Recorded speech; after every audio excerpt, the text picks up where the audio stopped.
थोडाफार ट्रॅफिकला उशीर झाला आमचा, त्याच्याबद्दल दिलगिरी व्यक्त करतो, कारण आमचा नायराज होता.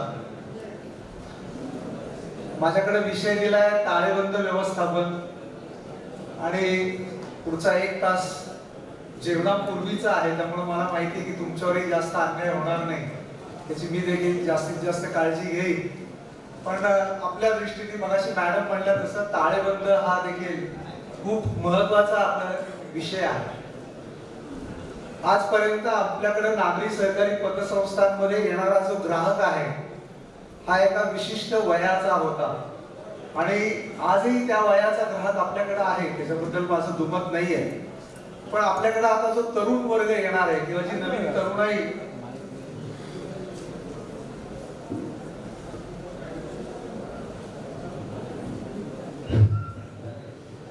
तरुणाई आपल्याकडे येते, या तरुणाईला केवळ संस्थेच्या मागे चेहरा कोण आहे हे जसं महत्वाचं आहे, त्याचबरोबर या संस्थेचा ताळेबंद काय आहे, या संस्थेचं बॅलन्स शीट काय, आर्थिक स्थिती काय, हे देखील आता ही तरुणाई पाहत आहे.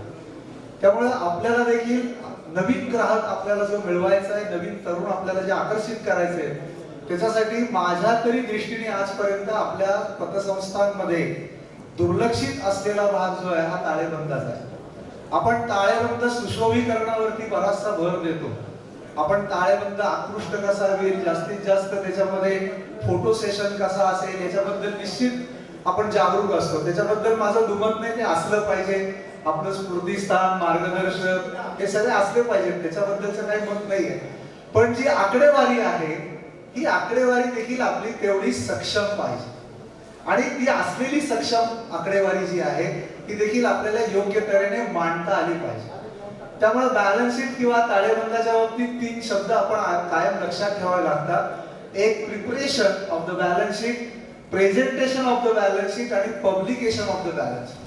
म्हणजे आम्ही नेमकं बॅलन्स शीट करताना आकडेवारीचं कशा पद्धतीने तो तयार केला पाहिजे. कारण बॅलन्स शीट हा जरी आपला 31 मार्चला तयार होत असला तरी देखील बॅलन्स शीटची सुरुवात ही पहिल्या दिवसापासून झालेली असते.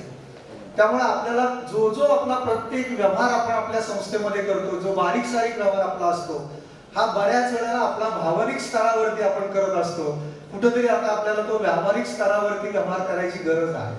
कारण आपल्याला वाटतं याचा काय परिणाम होणार आहे, याने काय होणार आहे, पण त्याचा इनडायरेक्टली आणि डायरेक्टली दोन्ही फरक हे आपल्या बॅलन्स शीटवर पडत असतात, आणि 31 मार्चला हे आपल्याला दिसतात. त्यामुळे बॅलन्स शीट हा जो काही आपला विषय आहे, या बॅलन्स शीटच्या दृष्टीने कोणताही इन्व्हेस्टर असेल, कोणताही गुंतवणूकदार असेल किंवा आपले रेग्युलेटर्स देखील आता आपला बॅलन्स शीट बघायला सुरुवात केलेली आहे. इतके दिवस सहकार खातं फारसं पाहत नव्हतं, परंतु सहकार खात्याने आता थोडीशी डिव्हिजन करताय, आणि याच्यामध्ये डिपार्टमेंट 2 वेगळी करण्याचा त्यांचा मानस आहे, आणि डिपार्टमेंट ऑफ रेग्युलेशन आणि डिपार्टमेंट ऑफ सुपरविजन अशा प्रकारचे 2 विभाग करून आता तरी प्रायोगिक तत्वावर 50 कोटीच्या पुढच्या ज्या काही संस्था आहेत त्यांच्या बॅलन्स शीटची छाननी होणार आहे. त्यामुळे आता आपल्याला तयारी करण्याची गरज आहे. किंबहुना कालच एक मला वाटतं सर्क्युलर तुम्हाला आला असेल की इथनं पुढं ज्या काही अनियमित बाबी असतील किंवा दिलेल्या मार्गदर्शक सूचना असतील त्याच्या बाबतीत आजपर्यंत दंडात्मक कारवाई झालेली नाही, जशी बँकांवर होते, परंतु 3 ते 6 महिन्याची आता सुधारण्यासाठी संधी सुरुवातीला दिलेली आहे. पण इथनं पुढे दंडात्मक कारवाई होणार आहे, त्याच्यामध्ये ताळेबंद देखील आहे. मुळात ताळेबंदामध्ये काही कायदेशीर बाबी आपल्या दृष्टीने पाळल्या आवश्यक आहे. मी पुढे काय सक्षमता कशी असली पाहिजे हा विषय पुढे येणारच आहे, पण आपण कायदेशीर गोष्टी कोणत्या आहेत, कायदा आपल्याला काय सांगतो, सगळ्यात महत्वाचा जो भाग आहे की आपला ताळेबंद जो आहे याचा नमुना ठरलेला आहे, जो कायद्याने आपल्याला न नमुन्यामध्ये बॅलन्स शीट करा असं सांगितलेलं आहे. नफा तोटा आणि बॅलन्स शीट आपला न नमुन्यातच असला पाहिजे, त्याला एन फॉर्मॅट असं म्हटलेलं आहे. आज बऱ्याचशा पतसंस्थांचे बॅलन्स शीट पाहिले जातात, केवळ एक यादी स्वरूपात ते असतात. तसं नव्हतं, एका पानामध्ये तो बॅलन्स शीट आणि त्याची शेड्यूल्स, तुमचं शेअर कॅपिटल असेल, रिझर्व्ह असतील, रिझर्व्ह कोणते कोणते असतील त्याचं शेड्यूल, ठेवींचे प्रकार असतील त्याचं शेड्यूल, अशी जी काही 17-18 शेड्यूल्स आहेत ती आपल्याला नमुन्यामध्ये दिलेली आहेत. यापुढे यावर देखील भर दिला जाणार आहे. दुसरी बाब सगळ्यात महत्वाची की आपल्याला कायदा जो सांगतो की नियम 61 मध्ये आपल्याला तरतूद आहे आणि ती अशी तरतूद आहे की आपला जो बॅलन्स शीट आहे ही तयार करण्याची जबाबदारी संचालक मंडळाची आहे. आणि संचालक मंडळाने जो ताळेबंद तयार करायचा आहे हा आर्थिक वर्ष संपल्यानंतर 45 दिवसाच्या आत म्हणजे 15 मेच्या आत बॅलन्स शीट तयार असला पाहिजे आणि त्यांनी त्याला संचालक मंडळाने मान्यता दिली पाहिजे. आता संचालक मंडळाने हा बॅलन्स शीट तयार केलेला आहे आणि त्यांनी तो मान्य केलेला आहे याचा एकमेव पुरावा म्हणजे आपल्या प्रोसिडिंग मध्ये त्याचा उल्लेख असला पाहिजे. जर तुम्ही नुसताच तयार केला तरी तुमच्या प्रोसिडिंग मध्ये आलाच नाही, कारण आपल्याला दर महिन्याला एक मासिक सभा घ्यावी लागते. हे आपल्यावरती उपविधी प्रमाण बंधन आहे. त्यामुळे मासिक सभेमध्ये कुठली तरी असेल तिथं 15 मे पर्यंत तुमचा बॅलन्स शीट तयार पाहिजे. आणि त्याच्याही पुढे जाऊन नियम 61 आपल्याला सांगतो की असा तयार झालेला बॅलन्स शीट तुमच्या स्टॅट्युटरी ऑडिटरकडे पुढच्या 15 दिवसाच्या तुम्ही दिला पाहिजे, म्हणजे जेणेकरून त्यांनाही 31 जुलैच्या ऑडिट संपवणं सोयीस्कर होऊ शकतं. हा त्यातला एक भाग आहे. दुसरे अजून एक आपल्या दृष्टीने सगळ्यात महत्वाचा भाग जो आहे तो नियम 49 अ चा आहे की जो नफा तोट्याशी संबंधित आहे. नियम 49 अ जो आहे तो आपल्याला सांगतो की नक्त नफा काढण्यापूर्वी कोणत्या गोष्टींची वजावट करणं आवश्यक आहे. त्याच्यामध्ये बऱ्याच गोष्टी आहेत, म्हणजे जे उत्पन्नात आपण ज्या गोष्टी घेतो पण त्या वजावटी करणं आवश्यक आहे. त्यातली सगळ्यात महत्वाची गोष्ट कर्जावरचं किंवा गुंतवणुकीवरचं व्याज जे आपल्याला अनुत्पादक कर्ज असेल तर ते घ्यायचं नाहीये हे आपल्याला त्याच्यामध्ये सांगितलेलं आहे. त्याचबरोबर ज्या तरतुदी आपल्याला करणं सांगितलेलं आहे, घसारा असेल, अन्य गोष्टी असतील किंवा सेवकांच्या संदर्भातल्या तरतुदी असतील, या सगळ्या तरतुदी ज्या काही करायच्या त्याच्यामध्ये भली मोठी यादी आहे. म्हणजे आपला शिक्षण फंड असेल किंवा प्रशिक्षण निधी असेल किंबहुना तुमचा निवडणूक निधी असेल, या सगळ्या बाबतीत त्यांनी यादी दिलेली आहे. त्यामुळे त्याच्या दृष्टीने आपल्याला ती पूर्तता करूनच आपल्याला नक्त नफा काढणं आवश्यक आहे. त्यामुळे 49 हा देखील आपल्या दृष्टीने खूप महत्वाचा आहे. आणि हे सगळं झाल्यानंतर आपल्याला सेक्शन 75 नुसार आपल्याला आपला जो ताळेबंद आहे, नफा तोटा पत्रक आहे, याला आपल्याला वार्षिक सभेमध्ये 30 सप्टेंबर पूर्वी मान्यता घ्यायची. सभासदांची त्याच्यामध्ये आपल्याला मान्यता घेणं आवश्यक आहे. तो विषय देखील स्वतंत्र विषय पत्रिकेवर घेऊन घ्यावा लागतो. आणि त्याच्याही पुढे जाऊन एक सेक्शन आहे आपला 79 नावाचा 79 सेक्शन, त्याच्यामध्ये submission of balance sheet, submission of returns आहे. आणि ते देखील 30 सप्टेंबर आपल्याला ऑनलाईन आपल्याला सहकार खात्याकडे सबमिट करायचं. म्हणजे किंवा ऑडिटर्सची तुम्ही अपॉइंटमेंट केली असेल, त्याचा ठराव असेल, बॅलन्स शीट असेल, P&L असेल, जे ऑडिटेड आहे आणि ऑडिटरचं सर्टिफिकेशन तुमचं जे असेल ते. तर मला वाटतं या सगळ्या ज्या कायदेशीर बाबी आहेत या कायदेशीर बाबींचं थोडक्यात तुम्हाला मी सांगायचा प्रयत्न करेन. कारण माझ्याकडे 1 तास आहे, त्या तासामध्ये शिवाय जेवणापूर्वीचा सेशन आहे आणि थोडाफार किचकट विषय आहे, त्यामुळे तुम्हालाही बोर होणार नाही या दृष्टीने विषय मी सांगण्याचा प्रयत्न करणार आहे. आता हा जो काही आपण बॅलन्स शीट आहे, हा बॅलन्स शीट आणि profit and loss account it is a public document. हे तुमचं खाजगी नाही. आपल्या नियम कलम 32 मध्ये आपल्याला काही गोष्टी माहिती आहेत की ज्या फक्त आपण सभासदांपुरत्याच मर्यादित आहे. परंतु ताळेबंद आणि नफा तोटा पत्रक हा फक्त सभासदांपुरता मर्यादित नाही, तर हे पब्लिक डॉक्युमेंट आहे. हे तुमचं कुठल्याही सार्वजनिक स्वरूपाचं असल्यामुळं ही काळजी घेणं आता आपल्याला आवश्यक आहे. कुठलाही कॉमन मॅन आपलं बॅलन्स शीट मागू शकतो. कुठलाही डिपॉझिटर डिपॉझिट ठेवण्यापूर्वी, सभासद होण्यापूर्वी आपले ताळेबंद किंवा नफा तोटा पत्रक मागू शकतो. रेग्युलेटर्स देखील मागू शकतात. त्यामुळं आपल्या दृष्टीने आता ताळेबंद हे सार्वजनिक स्वरूपाचं विवरणपत्र असल्यामुळे त्याची काळजी आपण घेणं आवश्यक आहे. कारण या गोष्टी आपल्या डिस्क्लोज होणार आहे, आमच्या सगळ्या गोष्टी लोकांना माहिती होणार आहे. त्यामुळे त्या दृष्टीने आपल्याला म्हणजे काळजी घेणं किंवा त्याचं बंधन आपण पाळणं हे आवश्यक आहे. आता अजून एक सगळ्यात महत्वाचा भाग म्हणजे काय की ताळेबंद म्हणजे नेमकं काय. बऱ्याच वेळेला आम्हाला वाटतं की ताळेबंद करतोय आम्ही, ताळेबंद करतोय. ताळेबंद म्हणजे दुसरं तिसरं काय नाही, अगदी सोप्या भाषेमध्ये माझ्याकडच्या ज्या काही दायित्व आहेत, देणी आहेत किंवा ज्याला आपण लायबिलिटीज म्हणतो, आणि त्या लायबिलिटीज आणि त्या दायित्वामधनं ज्या मी असेट्स क्रिएट केलेल्या आहेत, ज्या जिंदगी निर्माण केलेल्या आहेत, या असेट आणि लायबिलिटीचं मॅनेजमेंट म्हणजे थोडक्यात बॅलन्स शीट. मला येणारा पैसा जो आहे, माझ्या व्यवसायात येणारा जो सगळा जो पैसा आहे तो माझा लायबिलिटी साईडला आहे. जो डावी साईड आपली बॅलन्स शीटची आहे त्याच्यामध्ये सगळा येणारा पैसा आहे. भाग भांडवल असेल, डिपॉझिट्स असतील किंवा अदर लायबिलिटीज काय असतील किंवा काही वेळेला आपल्याला बॉरोइंग करावं लागतं, असं काही बॉरोइंग आपण जिल्हा बँकेतनं केलं असेल, तर या सगळ्या ज्या काही गोष्टी आहेत या सगळ्या माझ्या डावी बाजू लायबिलिटी साईड आहे, म्हणजे माझा येणारा पैसा. आणि माझी जी असेट साईड आहे ती जी बॅलन्स शीटच्या माझ्या उजव्या बाजूला आहे, त्याला आपण जिंदगी म्हणतो किंवा येणे, जिंदगी आणि येणे असं आपण मराठीमध्ये म्हणतो. ही माझी सगळी जी आहे ही मला जो काही पैसा आहे तो मी गुंतवलेला आहे, दुसरीकडे गेलेला आहे. म्हणजे मला त्याचं इन्व्हेस्टमेंट मी केलं आहे किंवा डिप्लॉयमेंट ऑफ फंड्स आपण म्हणतो ते मी त्याच्यामध्ये केलं. त्यामुळे माझा येणारा पैसा मला बॅलन्स शीट मॅनेजमेंट म्हणजे काय, तर माझं लायबिलिटी पण मला मॅनेज करायचे, लायबिलिटीचं पण मला व्यवस्थापन करायचं. येणारा पैसा देखील कशा पद्धतीने माझ्या व्यवसायात आला पाहिजे, कशा पद्धतीने आणि केव्हा मला तो आणायचा आहे, आणि येणारा पैशाला खर्च आहे, मला कॉस्टिंग आहे, हे कोणत्या कॉस्टने मला आतमध्ये आणायचं आहे, मला जे ठरवायचंय. या गोष्टी मी जेव्हा ठरवेल तेव्हा मी लायबिलिटीचं मॅनेजमेंट करणार आहे. त्याचबरोबर आलेला पैसा मी कशा पद्धतीने गुंतवणार आहे, कुठं गुंतवणार आहे, किती कर्ज वाटणार आहे, कशा पद्धतीने कर्ज वाटणार आहे. कारण शेवटी मला कर्ज वाटत असताना एक जोखीम घेतोय, अर्थात येणाऱ्या पैशामध्ये देखील आता जोखीम आहे. हे जो पैसा येतोय तो देखील खूप जोखमीचा आहे. त्यामुळे त्याही दृष्टीने मला जोखमीचं व्यवस्थापन करायचं आहे.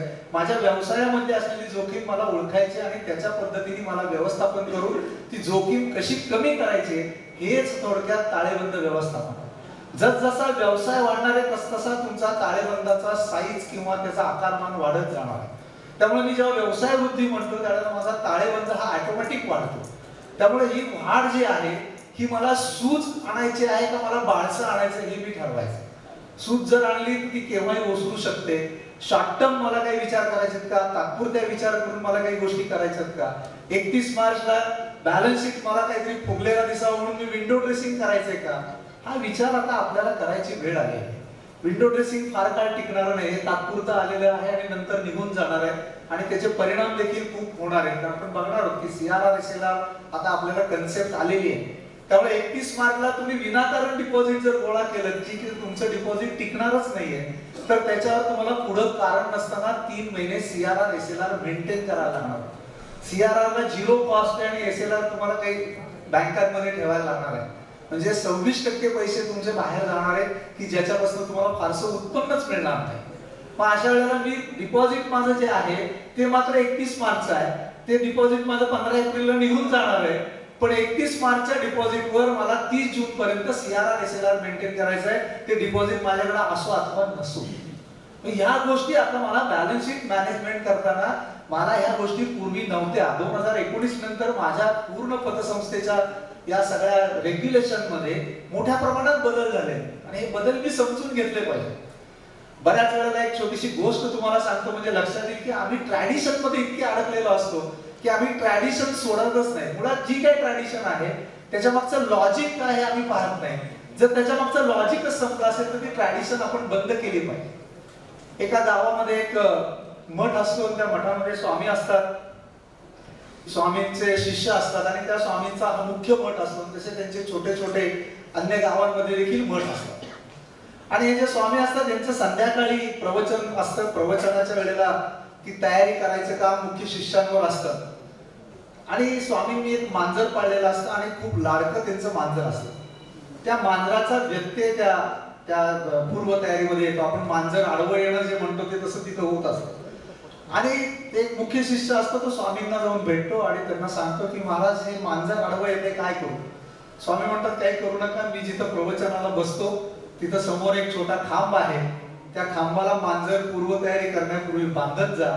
माझी सगळं प्रवचन वगैरे झालं, भक्तगण उठून गेले की मांजर सोडत जा. अशा प्रकारे ती प्रथा ट्रॅडिशन सुरू होते. हे झाल्यानंतर काय होतं, तो मुख्य शिष्य असतो तो बदलून जातो. तो बदलल्यानंतर त्याच्या जागी दुसरे शिष्य मुख्य म्हणून येतो. आपल्याला माहिती आहे आपल्यामध्ये आपण चेंज ओव्हर करतो. मागचे संचालक बदलतात, नवीन संचालक आले तरी पूर्वी जी काही पद्धत आहे ती पहिली विचारून आपण त्याप्रमाणे आपण एक सुरू करतो. किंवा मॅनेजर बदलतात, CEO बदलतात, ते हेच करतात. तसंच ते शिष्य करतात, मागची प्रथा चालू करतात. दुर्दैवाने एक दिवस ते मांजर मरतं. मांजर मेल्यानंतर तो जो आलेला नवीन मुख्य शिष्य असतो तो घाबरतो आणि घाईघाईने गावात जातो, एक छोटंसं मांजर पकडून आणतो आणि खांबाला बांधतो पूर्वतयारी करण्यापूर्वी. स्वामी येतात आणि ते मांजर पाहिल्यावर त्यांना आश्चर्य वाटतं. ते सगळे भक्तगण वगैरे उठून गेल्यावर ते शिष्यांना जवळ बोलवतात आणि विचारतात, अरे मांजर तर मेलं होतं, हे कुठनं आणलं. तो म्हणतो महाराज तो शिष्य असतो तो म्हणतो महाराज प्रथा आहे की तुमची प्रवचनाची पूर्व तयारी करण्यापूर्वी अगोदर मांजर खांबाला बांधायचं आणि मगच पूर्व तयारी करा. मला वाटतं ज्या मांजराचा व्यत्यय येत असतो म्हणून तो उपाय शोधलेला असतो, मांजर मेल्यावर ते संपलेलं असतं. तरी देखील नेमकी लॉजिक काय हे विचारात घेता अशा प्रकारची संस्था आता आपल्याला चालवून चालणार नाही.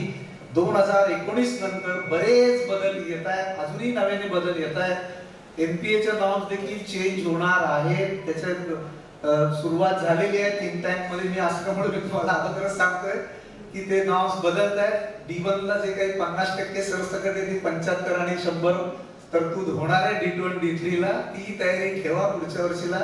CRAR देखील चेंज होतोय, बऱ्याच गोष्टी चेंज होत आहेत. CRAR अर्थात आपल्या फेवर मध्ये होतोय, पण एनपी आपल्या दृष्टीने थोडासा त्रासाचा विषय होणार आहे.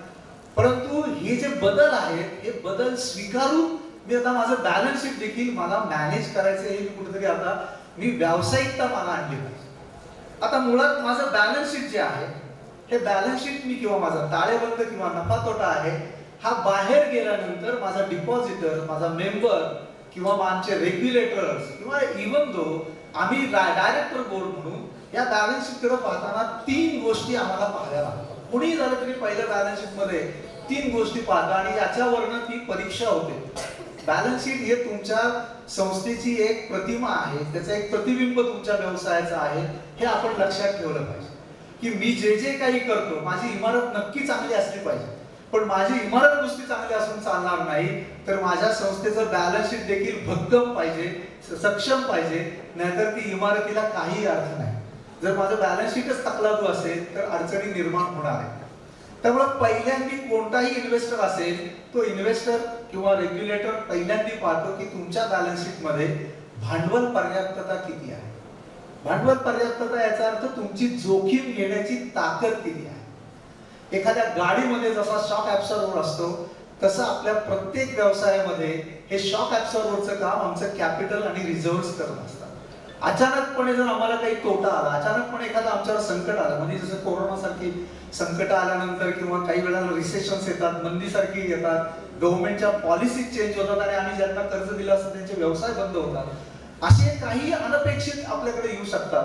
अशी जी काही संकट येतील त्यावेळेला माझी एकमेव भांडवलाची ताकद जी आहे हीच माझा व्यवसाय सांभाळणार आहे. जर मला संचित तोटा माझा वाढला तर माझे रिझर्व्ह कमी असतील तर माझ्या डिपॉझिट मध्ये इरोजन होणार आहे, डिपॉझिट मध्ये झीज होईल आणि अशी डिपॉझिट मध्ये झीज जर झाली तर कोणताही डिपॉझिटर माझ्याकडे येणार नाही किंवा रेग्युलेटर देखील आपली संस्था ठेवणार नाही, तो लिक्विडेशनच्या मागे.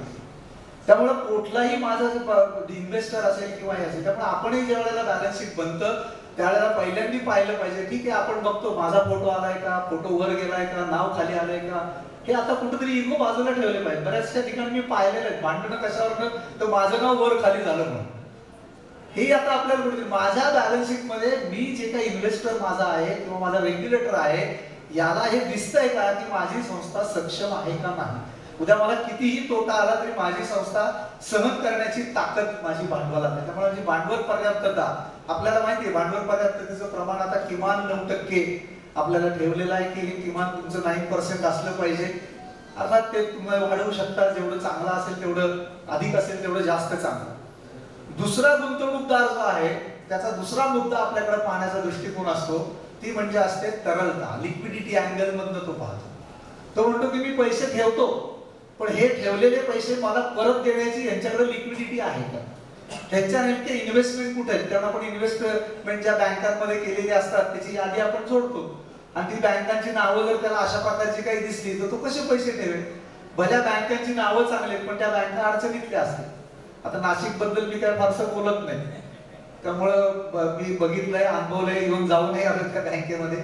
त्यामुळं असे जे काही समजा उद्या एखाद्याने सांगितलं की इथली आमच्या संस्थेची इन्व्हेस्टमेंट जिल्हा बँकेत आहे किंवा अन्य कुठल्या तरी अडचणीतल्या बँकेत आहे, तर इन्व्हेस्टर विचार करणार आहे की माझे पैसे ठेवलेत मी यांच्याकडे पण हे मला परत मिळतील का. कारण आपण जरी म्हणलं की त्यांनी मुदत ठेव ठेवलेली असली तरी खऱ्या अर्थाने ती मुदत ठेव नसते, ती फक्त टेक्निकली किंवा तांत्रिक अर्थाने मुदत ठेव असते. उद्या मी तुमच्याकडे 5 वर्षासाठी पैसे ठेवले तरी उद्या प्री मॅच्युरिटी साठी आलो तर तुम्हाला पैसे द्यावेच लागणार. तुम्ही असं म्हणणार नाही की 5 वर्षाची मुदत आहे, आपला करार आहे 5 वर्षाचा, येऊ नका 5 वर्ष. काय मी म्हणाल तुम्ही जास्त जास्त तुमचं व्याज कमी होईल किंवा व्याजाचं नुकसान होईल, पैसे मिळतील. त्यामुळे आपल्या खऱ्या अर्थाने सगळी डिमांड डिपॉझिटच आहे. त्यामुळे डिपॉझिटर पण हा विचार करतो की मला जेव्हा पैसे लागतील त्यावेळेला मला तरलता तिथं उपलब्ध आहे की नाही हे तो पाहतो. आणि तिसरा सगळ्यात महत्वाचा भाग बघतो की तुमची नफा क्षमता आहे. नफा क्षमता एवढ्यासाठी की मेंबर म्हणतो आपल्याला डिव्हिडंड मिळेल का, डिपॉझिटर म्हणतो की ठीक आहे तरलता आहे पण यांच्याकडे प्रॉफिटच नसेल तर मला इंटरेस्ट तरी देतील की नाही, किंवा नफा क्षमता नसेल तर आमचे रिझर्व्ह कसे बिल्ड होणार, आमचे रिझर्व्ह वाढणार कसे, निधीमध्ये वृद्धी कशी होणार. त्यामुळे नफा क्षमता देखील बघितली जाते. नफा आणि नफा क्षमतामध्ये देखील फरक आहे. आमच्याकडे आम्ही फक्त सगळे पतसंस्थांमधली मंडळी आमच्या अहवालामध्ये एकच वाक्य छापतो, गतवर्षीपेक्षा आमच्या नफ्यात इतक्या टक्क्यांनी वाढ झाली. पण आम्ही कधीही पाहत नाही की आमची नफा क्षमता कमी झाली आहे का जास्त आहे. नफा हा वन टाइम अचीवमेंट आहे, नफा क्षमता ही तुमची कॉन्स्टंट प्रोसेस आहे. एक छोटस उदाहरण तुम्हाला सांगतो की समजा एखादी संस्था आहे, तिला 1000 रुपयाचं वार्षिक उत्पन्न मिळालेलं आहे आणि त्या उत्पन्नातनं 800 रुपये खर्च त्यांनी केले आणि 200 रुपये त्यांचं इन्कम शिल्लक आहे. नेट त्यांचा इन्कमचा 200चा शिल्लक आहे. आणि दुसरी संस्था आहे तिचं 10,000 रुपये त्यांचं उत्पन्न आहे आणि त्यांनी 9,000 रुपये खर्च केले, 1,000 रुपये त्यांचं शेवटचे शिल्लक नफा आहे. आता नफ्याच्या दृष्टीने विचार केला तर 1,000 ही मोठी फिगर आहे की त्या संस्थेचा 1,000 म्हणजे नफा जास्त असं आपल्याला वाटेल, परंतु नफा क्षमतेच्या दृष्टीने माझा 1,000 रुपये त्या संस्थेला मिळून देखील सगळा खर्च वाढून 200 रुपये म्हणजे 20% नफा त्यांचा शिल्लक ठेवण्याची ताकद, ability to earn the profit, नफा मिळवण्याची क्षमता जी आहे ती माझ्या दृष्टीने खूप महत्वाची आहे. नफा मिळतो तो कुठल्या कारणाने मिळतो आपल्यालाही माहिती आहे. एखाद्या वेळेस मोठं कर्ज आपण ओटीएस करतो, काहीतरी करतो, वसूल होतं, तात्पुरता असतो. परंतु ही आपण पाहिलं पाहिजे, आपण देखील आपल्या अनालिसिस बॅलन्स शीट मध्ये केलं पाहिजे 5 वर्षाचं की माझा नफा वाढत असताना माझी नफा क्षमता कमी होत नाही ना. कारण कोणतीच संस्था एका रात्रीत अडचणीत येत नाही. संस्था अडचणीत यायला हळूहळू हे सिग्नल्स आहेत. त्यामुळे त्या दृष्टीने आपण हे पाहणं आवश्यक आहे.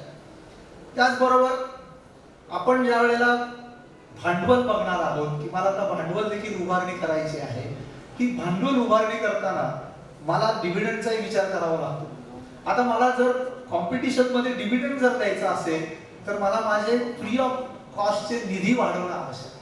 नुसतं मी कॅपिटल गोळा केलं आणि माझ्या निधीचं प्रमाण जर कमी मी ठेवलं तर मग त्याच्यामध्ये माझ्या कॅपिटलची कॉस्ट वाढत जाईल. त्याच्याऐवजी मी प्रॉफिटेबिलिटी माझी वाढवून माझा नफा कसा वाढेल, हा नफा वाढवून जर मी निधी जास्तीत जास्त गोळा केले तर मला इतरांपेक्षा देखील जास्त पद्धतीने मी नफा शिल्लक ठेवून मी डिव्हिडंड देऊ शकतो. त्यामुळे त्या दृष्टीने देखील विचार आपल्याला केला पाहिजे. डिव्हिडंडला देखील कॅमल्स रेटिंग मध्ये मार्क आहेत. डिव्हिडंडचा आउटफ्लो किती असावा याच्यावरती मार्क आहे. कारण तुमचा येणारा जो नेट प्रॉफिट आहे हा व्यवसायात किती गुंतला जातो त्याच्यावरती आहे. त्याच्यामध्ये 75% त्यांची अपेक्षा आहे की हा व्यवसायात यावा आणि 25%च फक्त नफा तुमचा व्यवसायाच्या बाहेर जावा अशी अपेक्षा कॅमल्स रेटिंग मध्ये आहे. अर्थात त्याचे मार्क कमी होताना आहेत. 30च्या आत आला तर काहीच मार्क तुम्हाला ठेवलेले नाहीत त्यांनी. त्यामुळं आपल्याला देखील हा विचार त्यामध्ये केला पाहिजे. आता हे करत असताना भांडवल आणि निधीचा विचार करताना मला CRAR देखील मला वाढवण्यासाठी भांडवलाची गरज आहे, निधीची गरज आहे. मला ज्या वेळेला कॅपिटल ॲडिक्वसी वाढवायची त्यावेळेला 2 गोष्टींचा प्रामुख्याने विचार करावा लागतो. कॅपिटल ॲडिक्वसी ही आपल्या असेट क्वालिटीवरती आहे. प्रत्येक जी आपल्याकडची असेट आहे या असेटसाठी एक रिस्क वेटेज आपल्याला गव्हर्नमेंट ऑफ महाराष्ट्र किंवा सहकार खात्याने ठरवून दिलेलं आहे. कॅशला 0 रिस्क आहे. बँक बॅलन्स असेल तर कलम 70 मधली बँक असेल तर त्याला रिस्क वेटेज 20 आहे. कलम 70च्या वेगळी बँक असेल तर त्याला 100% रिस्क आहे. गव्हर्नमेंट सिक्युरिटी असेल तर 2.5% रिस्क आहे. कर्जामध्ये देखील तुम्हाला NSE किंवा याच्यावर असेल तर 0% रिस्क आहे. त्याचबरोबर कर्जामध्ये अनसिक्युअर्ड लोन दिला असेल तर 150% रिस्क आहे. त्यामुळे या गुंतवणुकी किंवा याच्यावरती रिस्क वेटेज आहे. आता या रिस्क वेटेजची तुमची बेरीज केल्यानंतर समजा तुमचं उद्या 1,000 रुपयाचे असेट आहेत आणि या सगळ्या असेट तुम्ही या रिस्क वेटेजच्या प्रत्येकीच्या मध्ये जसं बायफर्केशन करत गेलात आणि उद्या 600 रुपये तुमचे रिस्क वेटेज आलं तर 600 रुपये जर तुमचं रिस्क वेटेज असेल तर त्याच्या 9% म्हणजे जवळजवळ 54 रुपये तरी तुम्हाला त्याचा CRAR पाहिजे. म्हणजे त्या 600च्या 9% तुम्हाला CRAR पाहिजे. म्हणजे दोन्ही दृष्टीने आम्हाला रिस्क वेटेज आणि कॅपिटल फंड्स हे दोन्ही आम्हाला मॅनेज करत आम्हाला CRAR इम्प्रूव्ह करायचं. आम्ही एका बाजूला नुसतं कॅपिटल वाढवून चालणार नाही. जर आम्ही नुसतं कॅपिटल वाढवलं आणि इकडे आमच्या अनसिक्युअर्ड लोन वाढवली किंवा अन्य काही कन्झ्युमर ड्युरेबलची लोन वाढवली किंवा कलम 70च्या बाहेर गुंतवणुका करत गेलो तर आमचं जे काही रिस्क वेटेज आहे हे ऑटोमॅटिक वाढेल आणि पुन्हा आमचं पर्सेंटेज खाली. त्यामुळे कॅपिटलही वाढवायचं आहे आणि आम्हाला असेट क्वालिटीच्या दृष्टीने रिस्क वेटेज पण आम्हाला बदलावं लागणार. दुसरा भाग आहे तो आपल्याला ठेवींचा आहे. ठेवी किती गोळा करायच्या याच्यावरती बंधन आहे. एक गोष्ट लक्षात ठेवा की आपल्याकडे स्वनिधी हा जो शब्द आहे या स्वनिधीची व्याख्या प्रत्येक ठिकाणी वेगळी वेगळी आहे. आपल्याला स्वनिधी नियम 35 मधला वेगळा आहे, कॅपिटल ॲडिक्वसीचा स्वनिधी वेगळा आहे, नंतर CRAR साठीचा स्वनिधी वेगळा आहे. तुम्ही बघून बघा त्याच्यामध्ये थोडा थोडा फरक तुम्हाला दिसेल. त्यामुळे एकाच ठिकाणी हा स्वनिधीची व्याख्या वेगळी वापरून चालणार नाही, तर त्या ठिकाणी त्यानुसार त्यांनी ती व्याख्या दिलेली आहे. पण नियम 35 ची व्याख्या आपली कायद्यामध्ये आहे आणि आपल्याला पूर्वी जो 10 पट नियम होता नियम 35 चा तो आता 12 पट झालेला आहे. आणि एक लोकांचं कन्फ्युजन आहे की परवाच एक सर्क्युलर गॅझेट आलं ते 25 पटचं आलं. ते 25 पटचं जे आहे ते प्रायमरी ऍग्रिकल्चर सोसायटी ज्याला पॅक्स म्हणतो त्यांच्यासाठी आहे. प्राथमिक कृषी पतसंस्था आहेत त्यांना आहे. विधी म्हणजे ज्याला विकास सोसायटी आपण म्हणतो त्यांच्यासाठी 25 पट आहे. आपल्यासाठी 12च पट आहे. 10चं 12 गव्हर्नमेंटने आपल्यासाठी केलेलं आहे. आता आपल्याला नियम 35 म्हणजे नेमकं काय आहे तर नियम 35 च्या दृष्टीने स्वनिधी जो आहे हा स्वनिधीमध्ये फक्त 3च गोष्टी आपल्याला धरायला सांगितल्या. त्या म्हणजे तुमचं पेड अप शेअर कॅपिटल म्हणजे वसूल भाग भांडवल, राखीव निधी आणि बिल्डिंग फंड किंवा ज्याला आपण इमारत निधी म्हणतो तो. आणि जर एखाद्या संस्थेला तोटा असेल संचित तोटा असेल तर तो तोटा वजा करून मग जो निव्वळ स्वनिधी तो गृहीत धरायचा आहे. निव्वळ नफा असला तर तो इग्नोर करायला सांगितलाय, तो ऍड करायचा नाही. म्हणजे एखाद्या संस्थेला जर नफा असेल तरी त्याला फक्त 3च गोष्टी विचारात घेऊन स्वनिधी काढायचा. आता या स्वनिधीच्या तुम्हाला 12 पटच ठेवी गोळा करायचा. म्हणजे ठेवी गोळा करताना मला एक आउटर सिलिंग मला गव्हर्नमेंटने घालून दिलेले आहे, कारण याच्यामध्ये मला दंडात्मक कारवाई होऊ शकते. हा नियम आहे. नियम असल्यामुळे याला काही आपल्याला अपवाद करायचा अधिकार नाही. एखादा सर्क्युलर असेल तर शासन स्तरावर अपवाद होऊ शकतो. फेडरेशनने रिप्रेझेंटेशन केलं, नियम बदलायचे म्हणजे आपल्याला विधिमंडळात जाऊन गोष्टी करायला. त्यामुळे आपल्याला 12 पटीच्या पलीकडे टोटल ठेवी गोळा करायच्या नाही. म्हणजे माझं आउटर सिलिंग ठरलं, मला ठेवी किती गोळा करायचं हे ठरलं. ठेवीच्या आता मला कर्ज वाटप किती करायचंय हेही मला ठरावं लागेल, कारण मला शेवटी माझा सीडी रेशो 65 ते 70च्या वर जाऊन द्यायचा नाहीये. कारण ती गोष्ट मला पाळायची, कारण मला CRR 1% आणि SLR 25% ठेवायचा आणि आम्हाला कॅश इन हँडही लागतेच, त्यामुळे ती ठेवायला लागेल. आता हे सगळं ठेवत असताना मला केवळ ठेवी गोळा करायच्यात का तर ठेवी गोळा करत असताना मला जर चांगले कर्जदार मिळवायचे असतील तर मला माझ्या ठेवीची कॉस्ट खाली आणली पाहिजे. मी जर ठेवीची माझी ऍव्हरेज कॉस्ट ऑफ बॉरोइंग ज्याला आपण म्हणतो किंवा ABR ज्याला आपण म्हणतो हा मला खाली आणावा लागेल. जर मी तो खाली आणला तरच मी माझ्या चांगल्या, कारण शेवटी एक कायम लक्षात ठेवा चांगला कर्जदार हा नेहमी व्याजाचा विचार करतो. जो व्याजदराचा भांडण तुमच्याशी करतो ना तो चांगला कर्जदार. जो तुमच्याशी भांडायला येत नाही विचारत पण नाही काय व्याजदर लावलाय तो समजायचं तो 191 चे गिऱ्हाईक आहे आतापासून लक्षात घ्या. तो आलाच तडजोडीला तुमच्याकडे. त्यामुळं ज्यालाच कर्ज फेडायचे ज्याला खिशाला चाट आहे तोच विचार करणार ना किंवा मला हे पैसे भरायचे म्हणलं कसे कमीत कमी भरता येतील हे तो बघणार आहे. उधारीवर मिळताना आपण नाही दर विचारत. आपण ज्या वेळेला मार्केटमध्ये जाऊन रोख खरेदी करतो तेव्हाच बार्गेनिंग करतो. उधारीवर बार्गेनिंग करतच नाही आपण. साधं आपली सायकोलॉजी आहे. त्यामुळे मला जर ही कॉस्ट खाली आणायची असेल तर मला 2 गोष्टी आहेत. मला ठेवीचे व्याजदर कमी करावे लागतील. अर्थात हे मी करा असं म्हणणार नाही, कारण शेवटी कॉम्पिटिशन आहे. आमच्याकडे कुठेतरी बँकांच्या पेक्षा 1% जरी जास्त असेल तर आमच्याकडे येणारी, कारण डिपॉझिटवर सायकोलॉजी आहे. मग जर मला ठेवीचे दर जर चांगले ठेवायचे असतील मला ते पण डिपॉझिट करायचं असेल तर मला माझं कासा डिपॉझिट आता वाढवावं लागणार आहे. कासा याचा अर्थ करंट आणि सेव्हिंग ज्याला लो कॉस्ट डिपॉझिट म्हणतात. आणि याच्याबाबत आम्ही पूर्वी पतसंस्था विचार करत होतो आम्ही कसं वाढवायचं. आज मला वाटतं तुमची टेक्नॉलॉजीची मंडळी इथं आहेत, सगळे आहेत. QR कोडचाही विषय बऱ्याच वेळेला सांगितला गेला. तुम्ही आता IMPS पण करताय, NEFT पण. अर्थात तुम्ही डायरेक्टली करत नाही, एखाद्या बँकेच्या थ्रू सगळ्या गोष्टी तुम्हाला करता येतात. मला वाटतं की आता याची गरज आहे आणि आम्ही ऍटलिस्ट किमान 70-30 या प्रमाणापर्यंत तरी गेलं पाहिजे. मी असं म्हणणार नाही की तुम्ही 60-40 ला जा, 50-50 ला जा, अजून वेळ लागेल आपला. पण कुठेतरी मला 30% माझं कासा कसं वाढेल. जर तुमचं कासा डिपॉझिट वाढलं, सेव्हिंगचं डिपॉझिट वाढलं, करंटचं वाढलं तर तुमची कॉस्ट जी ऍव्हरेज कॉस्ट आहे ती ऑटोमॅटिक कमी होईल. हे माझं बॅलन्स शीट मॅनेजमेंट राहणार आहे. कारण माझं बॅलन्स शीट मॅनेजमेंट स्ट्रॉंग पाहिजे तर माझा कर्जदार देखील स्ट्रॉंग पाहिजे. जर माझे कर्जदार वीक असतील तर माझं बॅलन्स शीट दोलायमान राहील, कधी एनपीए वाढेल आणि कधी तरतुदी मला जास्त करायला लागतील आणि माझा एक नफा खाली आला तर माझे रिझर्व्ह कधी इरोड होतील हे मला कळणार नाही. त्यामुळे माझ्या दृष्टीने मला आता हा एक भाग मला केला गेला पाहिजे. मला स्प्रेड ठेवला पाहिजे. सगळ्यात महत्वाची जबाबदारी जी आहे, मला वाटतं बरेचशी मंडळी संचालक असतील ना इथं, पॉलिसी मेकर्स आहेत ना, संचालक आहेत का नाही? आहे, मला कल्पना आहे जेवण व्हायचं तुमचं पण माझे व्हायचे, काळजी करू नका. संचालकांची माझ्या दृष्टीने सगळ्यात मोठी जबाबदारी की जी तुम्हाला ऑटोनॉमी दिली 2008 नंतर, तुमचे व्याजदर ठरवायचे अधिकार तुम्हाला दिले. ठीक आहे, त्याच्यामध्ये महत्तम व्याजदर हा फक्त नियामक मंडळाने तुम्हाला घालून दिलेला आहे. ठेवी आणि कर्जाला त्यात देखील वेडी वाकडी स्पर्धा होऊ नये म्हणून तो त्यांनी एक सिलिंग दिलेला आहे. पण त्याच्या आतले जे दर आहेत ही सगळी ठरवण्याची जबाबदारी तुमच्यावर आहे. आणि माझ्या दृष्टीने ही मोठी जबाबदारी, ज्याला आम्ही प्राइसिंग ऑफ प्रॉडक्ट म्हणतो, ही सगळ्यात मोठी जबाबदारी तुमच्यावर आहे. आम्ही ठेवीचे व्याजदर ठरवत असताना आम्ही आमचं खरं म्हणजे ज्या वेळेला ही आमच्याकडे कन्सेप्ट आली की आम्हाला अधिकार आले, तेव्हा आम्ही देखील आमचे आता असेट लायबिलिटी मॅनेजमेंट केलं पाहिजे. कुठल्या पिरियड मधल्या ठेवीचे कोणते दर असले पाहिजे हे आमची लिक्विडिटी पाहून आम्ही ठरवलं पाहिजे. आम्ही हे करत नाही. आम्ही अजूनही कॉपी पेस्टच्या जमान्यात आहोत. आमचा सगळ्यात मोठा विश्वास शेजारच्यावर आहे, आमच्यावर आमचा विश्वासच नाही. शेजारी काय दर लावतो, त्याचा बोर्ड काय तो बघितला की आम्ही इकडे अर्धा टक्का वाढवलाच. अरे पण त्याचे प्रश्न वेगळे आहेत ना, तुमचे प्रश्न वेगळे आहेत. त्यांनी का वाढवलं? त्याला कदाचित लिक्विडिटी क्रंच आला असेल, त्याला कदाचित डिपॉझिट जात असेल, थकबाकी वाढली असेल, सीडी रेशो वाढला असेल, म्हणून लोकांना आकृष्ट करायला तो पैसे हे करत असेल. आमचा आम्ही अभ्यासच केला नाहीये. आम्ही बघितलं पाहिजे स्ट्रॉंग होत, आम्हाला कुठली गरज आहे. तुम्ही आज बघा, बँकांचे पूर्वी व्याजदर जे होते हे higher the maturity higher the rate ह्या प्रिन्सिपलने असायचे की मॅच्युरिटी जास्त असेल तर व्याजदर जास्त.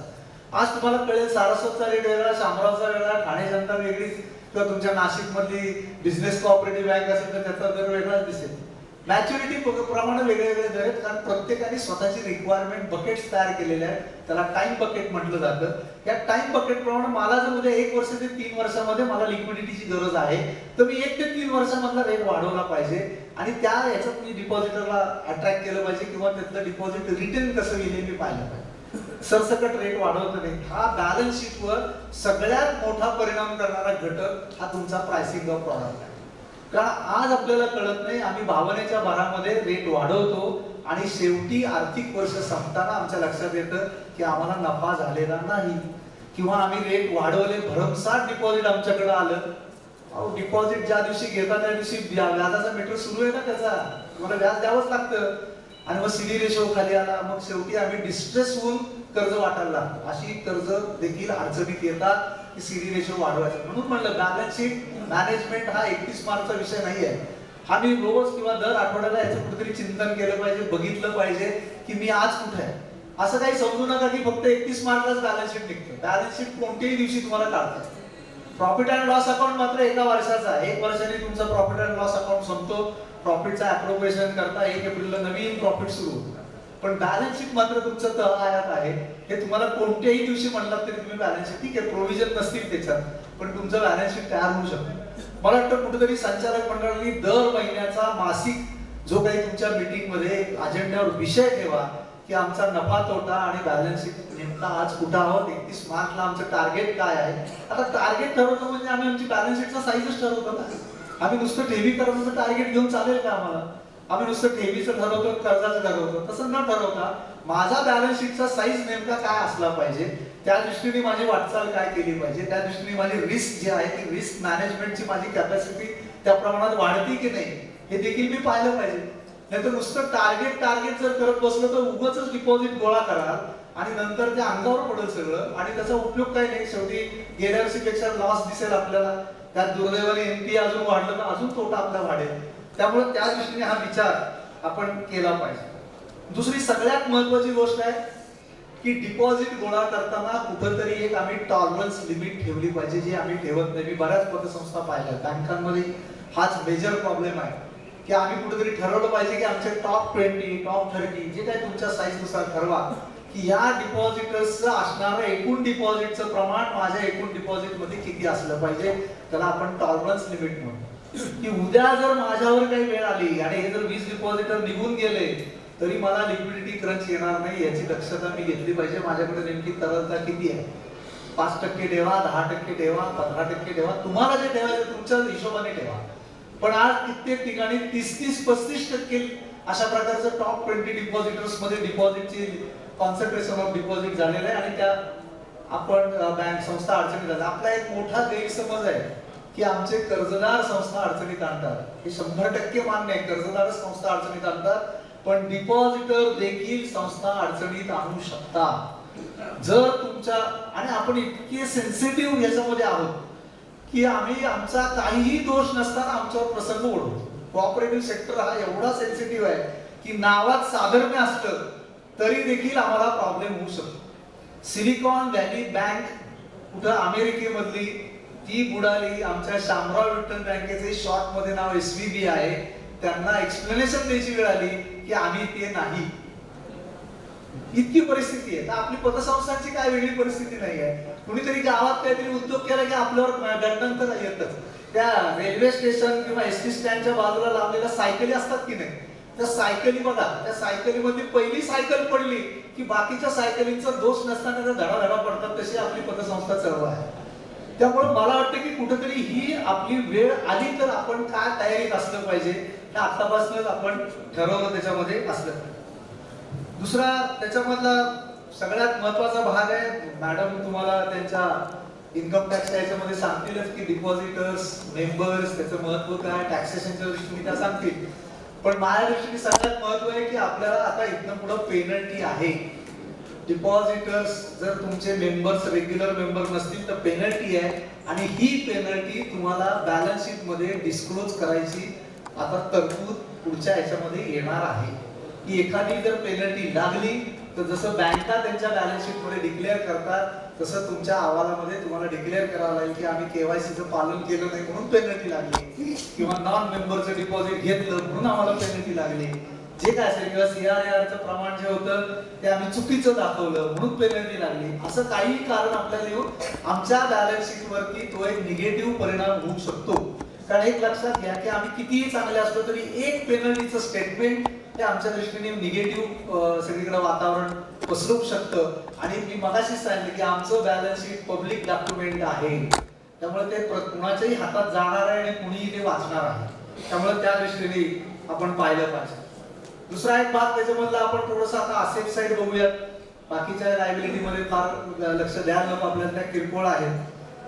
रोख शिल्लक आणि बँकांमधले जे करंट किंवा सेव्हिंगचे बॅलन्सेस याच्यावरती तुमचा CRR अवलंबून आहे. कॅश रिझर्व्ह रेशिओ जो आहे हा तुम्हाला ठेवायचा आहे. मी अगदी थोडक्यात तुम्हाला सांगतो की काय ठेवायचं आणि कसा ठेवायचा आहे. आपल्याला त्यांनी काय सांगितलंय, आपल्याला त्यांनी सांगितले की प्रत्येक तिमाही अखेर तुमचं जे डिपॉझिट असेल, एकूण ठेवी तुमच्या असतील, या एकूण ठेवीच्या 1% रक्कम, आता 1% आहे, पूर्वी 2% होती, ती कोरोना आणि याच्यामध्ये त्यांनी 1%वर आणलेली आहे. तर ही 1% रक्कम तुम्हाला बाजूला काढून ठेवायची. ती कशा स्वरूपात ठेवायची ते मी तुम्हाला नंतर सांगतो. आता 31 मार्चला जर माझं डिपॉझिट 10 कोटी रुपये असेल तर मला 1 एप्रिल पासून 30 जून पर्यंत ही माझी पुढची लगतची क्वार्टर संपेपर्यंत रोज हा दैनंदिन मला CRR ठेवायचा आहे. म्हणजे एक 10 कोटी असेल तर एक 10 लाख रुपये हे मला रोज बाजूला काढून ठेवायचे. म्हणजे माझी रिक्वायर्ड अमाऊंट किती आहे तर 10 लाख आहे आणि माझी ऍक्च्युअल मला ठेवायची तर ती 10 लाख किंवा 10 लाखापेक्षा जास्त ठेवायची. मला कोणत्याही दिवशी ती 9,99,999 करून चालणार नाही. ती मला 10 लाखाच्या पुढेच पाहिजे. आता ही कशा कशात ठेवायची तर हे 10 लाख मला रोख रकमेत ठेवायचे. दुसरी गोष्ट कलम 70 मध्ये असणाऱ्या बँकांमध्ये ठेवायचे. कलम 70 मध्ये 2च बँका दिलेल्या आहेत, जिल्हा मध्यवर्ती बँक किंवा राज्य सहकारी बँक. ते सुद्धा त्यांनी त्यात परत एक आतमध्ये कंडिशन टाकून ठेवलेली आहे की ज्या बँकांना मागील सलग 3 वर्ष वर्ग आहे अशा बँका. आता ही अडचण लक्षात घेतल्यानंतर की बाबा बऱ्याच ठिकाणी जिल्हा बँका अडचणीत आहेत, त्यावेळेला हे सर्क्युलर आलं तेव्हा राज्य बँक देखील अडचणीत होती. म्हणून 5 डिसेंबर 2013ला गव्हर्नमेंटने एक नोटिफिकेशन काढलं. कलम 70 मध्ये एक प्रोव्हिजन आहे की या जशा बँका आहेत तसं गव्हर्नमेंटला अधिकार दिलाय की गव्हर्नमेंट ज्या अधिसूचित करेल अशा बँकांमध्ये देखील रक्कम ठेवली तर ती आपल्याला त्या ह्याच्यामध्ये सीआरआरला हे करता येते. सीआरआरचं सेक्शन 144(9) जे 144(9) सेक्शन मध्ये जो आहे, जे नवीन 144 कलम आलेला आहे, 11(1) नावाचं प्रकरण एकात जे आहे त्यात सीआरआरचं सगळा तुम्हाला दिलेलं दिसेल. तर आता त्याच्यामध्ये कुठल्या बँका सांगितलं म्हणजे मला जिल्हा मध्यवर्ती बँक ऑप्शन आहे, राज्य सहकारी बँक ऑप्शन आहे, सब्जेक्ट टू त्यांना 3 वर्ष वर्ग असेल तर. आता मला अजून एक ऑप्शन त्यांनी ओपन केलाय. तिने ऑप्शन मला सांगितले राष्ट्रीयकृत बँक चालेल, त्यांनी सांगितलं आम्हाला प्रादेशिक ग्रामीण बँका चालतील, त्यानंतर नागरी सहकारी बँका चालतील की ज्यांना 3 वर्ष सलग वर्ग आहे, हेही आम्हाला त्यांनी ओपन करून दिलेलं आहे. आता ह्याच्यामध्ये एकच बँक आपल्याला नाही की जिथं सध्या आमचे व्यवहार मोठ्या प्रमाणात आहेत, आम्ही सध्या आरटीजीएस, एनईएफटी किंवा ह्याला आम्ही खाजगी बँकांचा वापर करतो, तर याच्यात कुठेही खाजगी बँका, स्मॉल फायनान्स बँका असा उल्लेख नाहीये. तर त्याची एक अमेंडमेंट आम्ही सुचवलेली आहे, ती शासनाकडे दिलेली आहे. आम्ही त्यांना सांगितलं की अशा प्रकारचे कुठेही तुम्ही बँकांचे प्रकार नमूद न करता फक्त एनी शेड्यूल बँक म्हणा, कारण जनरली या सगळ्या शेड्यूल बँका असतात. शेड्यूल हे स्टेटस आहे, त्यामुळे शेड्यूल बँक म्हटलं तर ते होईल. पण आता आपल्याला एचडीएफसी बँक, आयसीआयसीआय बँक किंवा ऍक्सिस बँक किंवा तुमची बंधन बँक असेल किंवा अन्य कुठली स्मॉल फायनान्स बँक असेल, याच्यामध्ये असणारे करंट अकाउंटचे बॅलन्सेस किंवा तुम्ही सेव्हिंग आता बंदच केले पण पूर्वी काही सेव्हिंग खाते असतील तर हे सीआरआरला धरले जाणार नाहीत. त्यामुळे हे माहिती तुम्हाला असावं, नाही तर तुम्ही ते बॅलन्सेस धराल आणि सीआरआर काउंट कराल, ऑडिटच्या वेळेला प्रॉब्लेम येईल आणि सीआरआर डिफॉल्ट आला तर जेवढी डिफॉल्ट अमाऊंट आहे तेवढी पेनल्टी आहे. त्यामुळे त्याच्याबद्दलची तरतूद लक्षात ठेवा. त्याचबरोबर सरकारी कर्ज रोखे घ्यायला आम्हाला कलम 70 प्रमाणे परवानगी आहे, पण ही इन्व्हेस्टमेंट आमची नॉन एसएलआर ची इन्व्हेस्टमेंट आहे. एसएलआर इन्व्हेस्टमेंट मध्ये 144(10) जो एसएलआर चा सेक्शन आहे इन्व्हेस्टमेंटचा, त्यात कुठेही गव्हर्नमेंट सिक्युरिटीचा उल्लेख नाही आहे. ती तो पण जो हे आहे दुरुस्ती आहे ती पण प्रस्तावित झालेली आहे आणि त्याच्याबद्दल केवळ गव्हर्नमेंट सिक्युरिटीज नाही तर आमच्या थिंक टँकनी पोस्ट इन्व्हेस्टमेंट देखील सुचवलेली आहे, ती देखील त्यात ऍड करा, कारण पोस्टाची इन्व्हेस्टमेंट देखील सेक्युअर्ड आहे आणि ग्रामीण भागातल्या पतसंस्थांना थोडंसं पोस्ट कन्व्हिनियंट पडतं. त्यामुळे पोस्ट आणि गव्हर्नमेंट सिक्युरिटी मधली इन्व्हेस्टमेंट भविष्यात आपल्याला एसएलआरला क्वालिफाय होऊ शकते. पोस्टाची इन्व्हेस्टमेंट आता आपल्याला ऍप्लिकेबलच नाहीये. पोस्टाची इन्व्हेस्टमेंट फक्त एखादी संस्था ज्या त्यावेळेलाच फक्त ती आहे, बाकी कुठल्या 70 मध्ये नाही, 144(9) मध्ये नाही, 144(10) मध्ये पण नाही. पण गव्हर्नमेंट सिक्युरिटी करता येतात. माझी तुम्हाला विनंती आहे की गव्हर्नमेंट सिक्युरिटीच्या इन्व्हेस्टमेंटसाठी डीमॅट अकाउंट वगैरे जे उघडायचे त्याच्यासाठी कुठेही सहकार खात्याकडे जायची गरज नाही. गेलात तर फसा आणि कारण नसताना अडकाल, काही जायची गरज नाही. जी कायद्यात तरतूद आहे तिथं तुमच्यावरती फक्त एसएलआरला ते धरू नका एवढाच विषय. कारण 2-4 संस्था विचारायला गेल्या आणि अडकल्या कारण नसताना, म्हणजे हातभर कंडिशन आले. त्यापेक्षा तुम्हाला मी ते सांगतो की 70 मध्ये काही प्रॉब्लेम नाहीये. जे डीमॅट अकाउंट आहे तुम्हाला उघडता येईल, फक्त डीमॅटच्या अनुषंगाने जे करंट अकाउंट खासगी बँकेत उघडलं ते सीआरआरला येणार नाही. तुमची फक्त इन्व्हेस्टमेंट जी डीमॅट मधली आहे ती नॉन एसएलआर इन्व्हेस्टमेंट म्हणून ट्रीट होईल. त्याच्यानंतर सगळ्यात माझी एक तुम्हाला विनंती राहील, आपले 5-10 मिनिटं इकडे तिकडे झाले तर चालते. तर भूक लागली नाही, माझं मॅडमचं घ्या, मी संपूर्ण हरकत काकांचा असून ते नाही भाषणात आम्हाला पुण्याला जायचे रात्री आपलं. मी सांगतो बरोबर शॉर्ट स्वीट सांगतो 10-15 मिनिटं.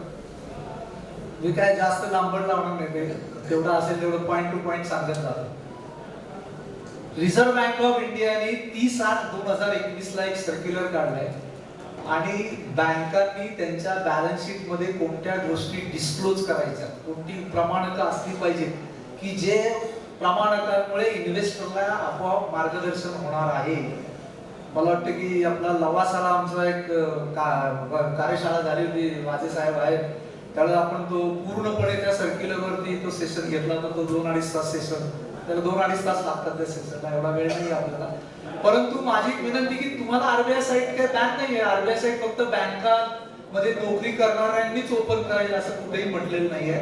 माझं म्हणणं की तुम्ही ते सर्क्युलर पहा आणि त्याच्या अनुषंगाने सक्षम बँक कोणती, सॅफ मधली बँक कोणती हे तुम्हाला कळू शकतं. म्हणजे मला गुंतवणूक करतानाच कळू शकतं की माझा बँक कोणती चांगली आहे. रिझर्व्ह बँक जी बँकांचं रेटिंग करते, हे रेटिंग बँकांना डिस्क्लोज करता येत नाही, ते जाहीर करता येत नाही. फक्त बँकांचा जो स्टॅट्युटरी ऑडिट होतं, वैधानिक लेखापरीक्षण जे होतं, तेवढंच फक्त डिस्क्लोज करायचा अधिकार त्यांना आहे. रिझर्व्ह बँकेचं रेटिंग त्यांना गोपनीयच ठेवावं लागतं. हे रिझर्व्ह बँकेचा त्यांना सक्त सूचना आहे. मग अशा वेळेला आम्हाला कळणार कसं? आमचा तर रिझर्व्ह बँकेशी काही संबंध नाही, आम्ही रिझर्व्ह बँकेला कधी हे केलेलं नाही. अशा वेळेला रिझर्व्ह बँक ऑफ इंडियाचे काही नॉर्म्स त्यांनी दिलेत, काही निकष त्यांनी दिलेत आणि काही त्याच्यामध्ये प्रमाणक दिलेली आहेत. या प्रमाणकामध्ये असेल तर ती बँक चांगली, या प्रमाणकाच्या बाहेर जर ती बँक जात असेल तर ती बँक खराब बँक आहे किंवा उतरणीला लागलेली आहे. ज्याला सुपरवायझरी ऍक्शन फ्रेम म्हणतात.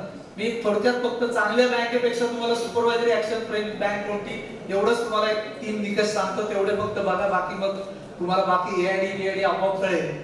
ज्या बँकेचा नेट एनपीए 6% पेक्षा खाली आहे ती बँक सुपरवायझरी खाली जाते.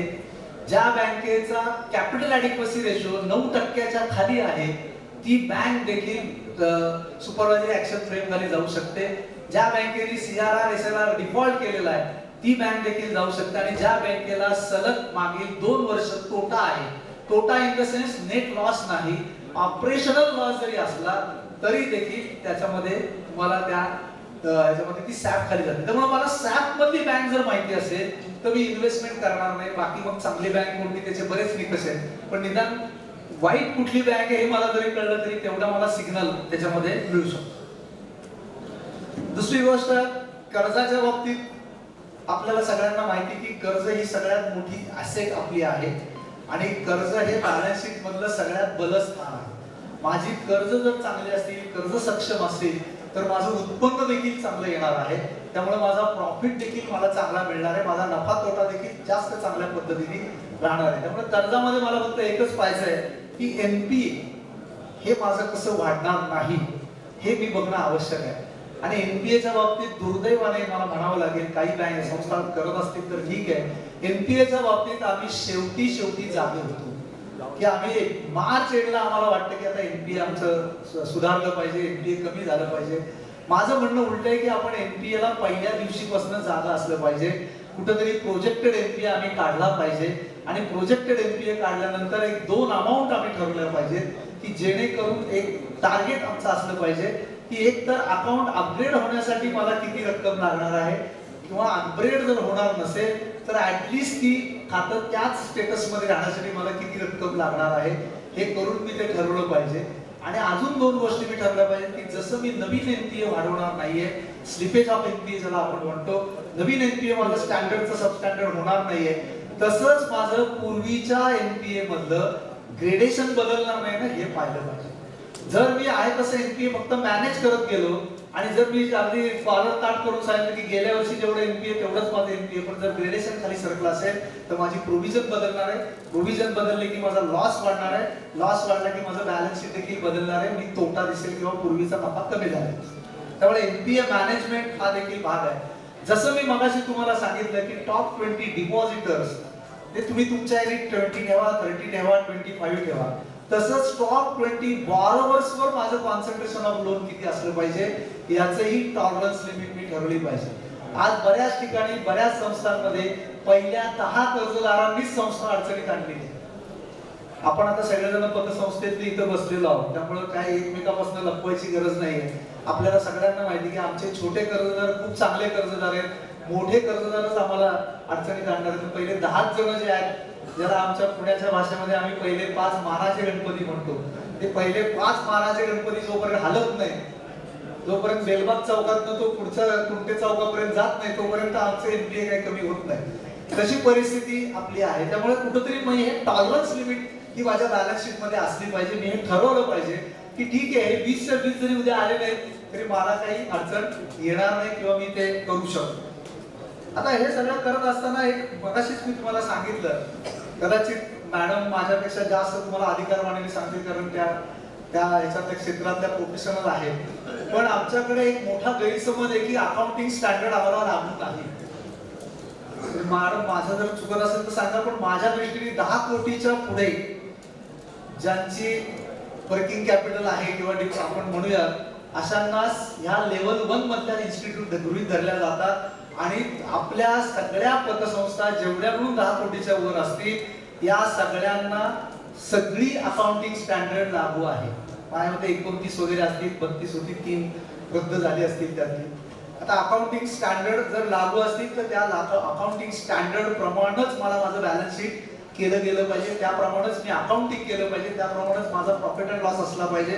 अन्यथा नोट्स टू अकाउंट्स मध्ये त्याचं क्वालिफिकेशन येऊ शकतं आणि त्याचा एक ऍडव्हर्स इफेक्ट हा माझ्या बॅलन्स शीटवर होऊ शकतो.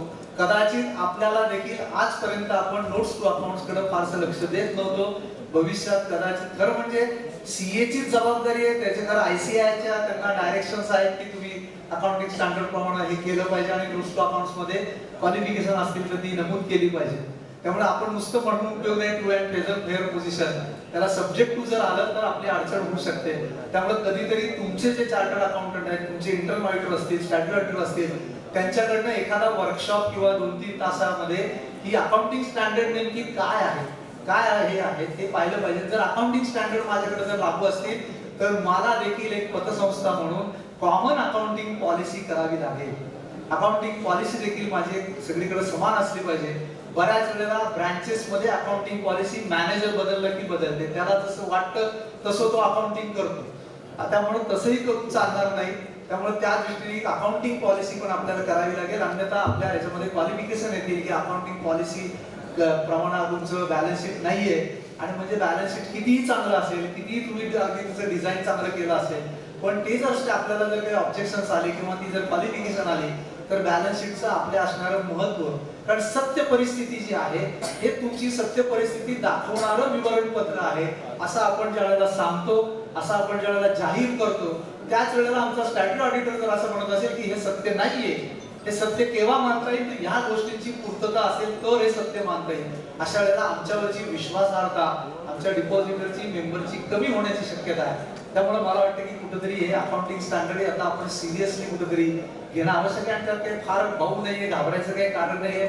आपण या गोष्टी रुटीन मध्ये करतही असतो, पण बऱ्याच वेळेला आपल्याला हे माहिती नसतं की याला अकाउंटिंग स्टँडर्ड म्हणतात किंवा अशा प्रकारचं हे हिशोब मानक ही आहेत हे आपल्याला माहित नसतं.